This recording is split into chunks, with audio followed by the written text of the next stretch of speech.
everybody, so we're gonna have some more time travel in this video because the original part of when I started it, I didn't realize that my mic was unplugged and so the sound is horrid. You can't even understand about half of what I'm saying because my other mic just didn't pick it up. So I get to do the intro part all over again and we'll see how much I end up repeating and how much of a pain this is going to be to edit. So what I was talking about today is a book that I got from the library. It was actually an audiobook, something I've wanted to read for quite some time. It was a book that I kept seeing at work on the shelf and the cover was gorgeous. Had 3 big literary award stickers on it. I'm going, oh, this is really good. And it just seemed like such a great story and I waited and waited and waited to pick it up and next thing I knew it was gone.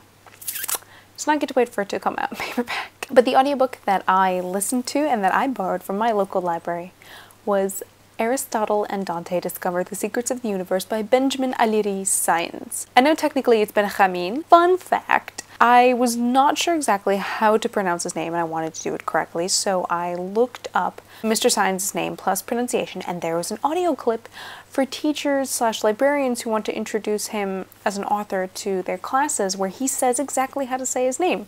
And he even points out, technically yes, it's Benjamin. He goes, but I was only ever called Benjamin by my teachers when I was in trouble, so now I just go by Benjamin. And I'm like, that's awesome. Aristotle and Dante is a Bildungsroman novel. For those of you who don't know, a Bildungsroman is a term referring to a coming-of-age story. Another really good example of this is the classic To Kill a Mockingbird by Harper Lee. Aristotle and Dante is a Bildungsroman dealing with 2 boys named, as you can guess, Aristotle and Dante. They meet one summer at a pool when Dante offers to teach Aristotle, who goes by Ari, how to swim. The novel is told entirely from Ari's perspective, so we only find out about Dante through what Ari learns about him, whether it be through letters, his interactions, phone calls, meeting his parents, the works. And yet at the end of the day, you feel you know each boy equally. I think that's really impressive from a novel that's only in one perspective. And Ari as a character is wonderful. I love following his coming-of-age story and how,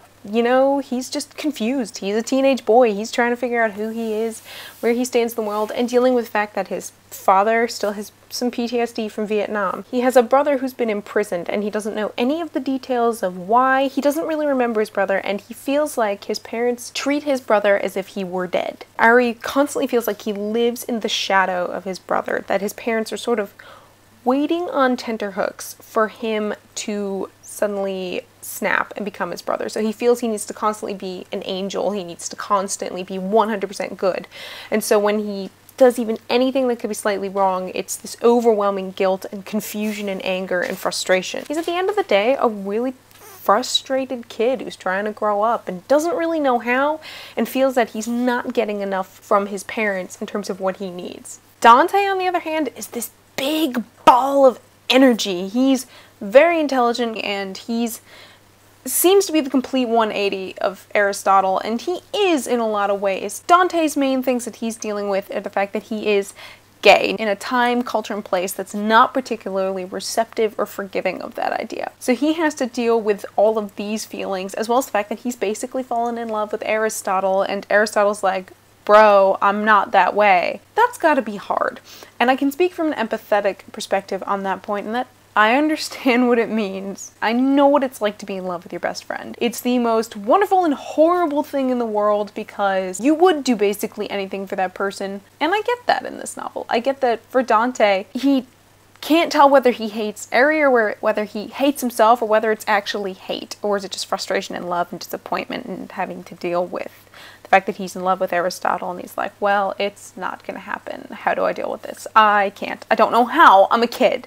I think this is all played really well and really beautifully, and I'm going to tell you by the end of this novel I was almost crying. I was so excited. I mean, the last 5 minutes of this audiobook I was like, okay, I'm gonna make it. I'm gonna make it to the end. I don't know if I can make it. There's just really beautiful writing going on. When I talked about Rainbow Rowell, I mentioned her and John Green as being people who write teenagers and their dialogue really well. Mr. Saenz does the same thing. His dialogue for Aristotle and Dante is really wonderful. There's an element of the whimsy to it. They use some phrases and the way they use them, like inscrutable. I love how that word ends up playing throughout the novel, but I could definitely connect with some of the novel's big themes, and the biggest themes that are in this novel are obviously coming of age, love, self-acceptance, friendship, PTSD, and keeping secrets and trying to figure out who you are.